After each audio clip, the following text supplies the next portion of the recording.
Secretary of State Antony Blinken completed his visit to Africa after holding talks Thursday with Rwandan President Paul Kagame in the capital, Kigali.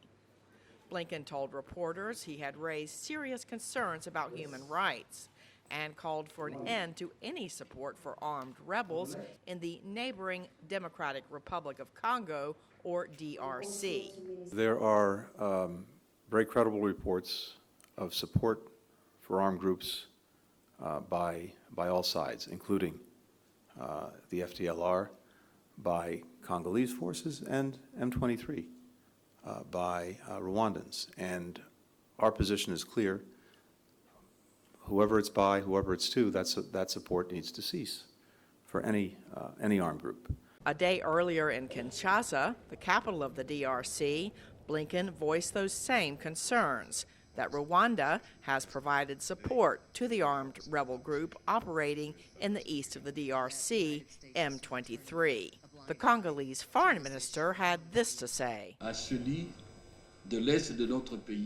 This bed of the east of our country has been plagued by armed terrorist groups that sow terror, decimating our populations for over 20 years. It was against this backdrop that we had a bilateral exchange.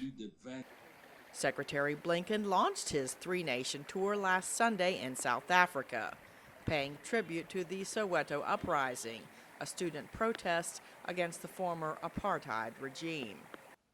Blinken and his South African counterpart, Naledi Pandor, both said they had substantive and honest talks, focusing on common goals and interests. Addressing competition for influence on the continent with China and Russia, Blinken outlined the overarching theme of the trip. What we seek most of all is a true partnership between the United States and Africa. We don't want an imbalanced or transactional relationship. And our commitment to a stronger partnership with Africa is not about trying to outdo anyone else. Blinken's visit follows a tour of the continent by Russian Foreign Minister Sergei Lavrov, and one expert told VOA she is not sure that Africans are convinced the U.S. is still not vying for influence on the continent. I think that it's still coming across that this is all part of a big, great power competition game, and that there's a little bit of FOMO if we aren't going to be there, that we're afraid of missing out on places that Russia and China are both really prioritizing.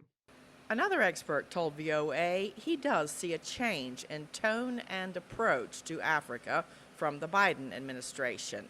I think the difference here, though, is perhaps from the previous administration. The Biden administration isn't so much interested in telling Africans how they should conduct their business, with whom they should conduct their business. There was a rather pointed edge to the previous administration's message on China. Elizabeth Shackelford told VOA she thinks the United States should prioritize African countries such as Kenya, which appears to be moving forward in a democratic direction after elections this week.